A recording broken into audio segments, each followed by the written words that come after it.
शाकाहारी रहो, क्योंकि भगवान ने आपकी जीभ छोटी बनाई। जिनकी जीभ छोटी है ना वो सब शाकाहारी होते हैं, जिनकी आंतें लंबी हैं वो सब शाकाहारी होते हैं। हर शाकाहारी प्राणी की आंत लंबी होगी, जीभ छोटी होगी, और हर मांसाहारी प्राणी की जीभ लंबी होगी, आंत छोटी होगी।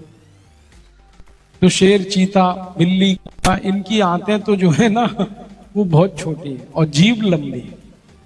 भगवान ने सारी दुनिया बहुत अच्छे से सोच समझ के बनाई है। इस दुनिया का नियम है, इसका पालन करो। आप तो शाकाहारी ही रह सकते हैं, क्योंकि आंत लंबी है, जीभ छोटी है, और दांत आपके शाकाहारियों के, मांसाहारियों के दांत अलग होते हैं। तो कोशिश करो कि शाकाहारी हो। कुछ लोग हैं मुझे तर्क देते हैं कि जी मांस खाने से बड़ी ताकत आती है। मांस खाने से ताकत नहीं आती, मांस खाने से मांस बढ़ता है, और मांस खाने से मांस बढ़ेगा तो फैट बढ़ेगा, फैट बढ़ेगा तो कोलेस्ट्रॉल बढ़ेगा, कोलेस्ट्रॉल बढ़ेगा तो बहुत जल्दी मरोगे आप। हार्ट अटैक आएगा, ब्रेन हेमरेज होगा, ब्रेन स्ट्रोक होगा, कार्डियक अरेस्ट होगा, हार्ट फेलियर होगा। ये सब कोलेस्ट्रॉल बढ़ने के दुष्परिणाम। मत खाओ ये मांस, अच्छा नहीं। आप अगर ध्यान से देखोगे दुनिया में तो सारे मांसाहारी प्राणी जल्दी मरते हैं। कुत्ता मर जाता है 15-20 साल, कोई कोई कुत्ता तो 10-12 साल में ही मर लेता है। बिल्ली, शेर, चीता, लोमड़ी, ये सब जल्दी मरने वाले प्राणी हैं। उम्र लंबी नहीं है इनकी, क्योंकि मांस खाते हैं।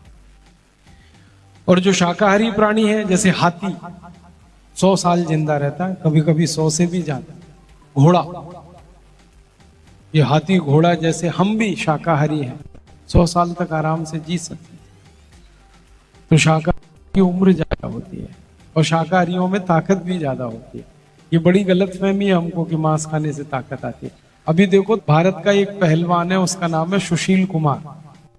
रूस में विश्व चैंपियनशिप हुई थी कुश्ती की, उसमें सबसे मजबूत पहलवान जिसको कोई हरा नहीं पा रहा था आज तक, उसको सुशील कुमार ने मार पटक दिया, हार गया वो पहलवान, और सुशील कुमार जीत गया और विश्व चैंपियन हो गया। तो उसका इंटरव्यू आ रहा था टीवी में सुशील कुमार का, वो मैंने भी देखा। तो सुशील कुमार से ये पूछा था कि भाई तुम क्या खाते हो जो इतनी ताकत है? तो उसने कहा मैं दूध पीता हूं, मैं बादाम खाता हूं, मैं घोड़ा वाला चना खाता हूं। जो घोड़ा खाता है ना, वो कहता है मैं वो खाता हूं चना। तो उसने कहा बादाम खाता हूं, दूध पीता हूं, चना खाता हूं, सब्जियां खाता हूं, फल खाता हूं, और इसलिए मेरी ताकत इतनी ज्यादा है कि मैंने पहलवान को पटक के मारा, और जिसको मैंने पटक दिया वो मांस खाता है रोज। तो ताकत मुझ में ज्यादा है, मैंने शाकाहारी में ज्यादा है। अब उसको, सुशील कुमार को ये पूछा गया कि रूस में तो शाकाहारी भोजन मिलता कहाँ है, तुमने कैसे खाया? तो उसने कहा मेरी अम्मा से बनवा के था घर से, 15 दिन का भोजन साथ, वो खाया मैंने। और उसने बड़े गर्व से कहा मैं अंडा भी नहीं खाता, मांस तो दूर की बात, वो कहता है मैं अंडा भी नहीं खाता। तो ना मांस खाता है ना अंडा खाता है, और फिर भी इतनी ताकत है कि दुनिया के सबसे मजबूत पहलवान को पटक दिया। तो मतलब सीधा है कि ताकत तो शाकाहारियों में ही होती है। देखो घोड़े में कितनी ताकत है, जो चना खाता है, घास खाता है, की ताकत से सारी मशीनों की ताकत नापी जाती है, मालूम है? Horse power. हम कहते हैं ये ट्रैक्टर इतने हॉर्स पावर का, ये मशीन इतने हॉर्स पावर की, ये इंजन इतने हॉर्स पावर का।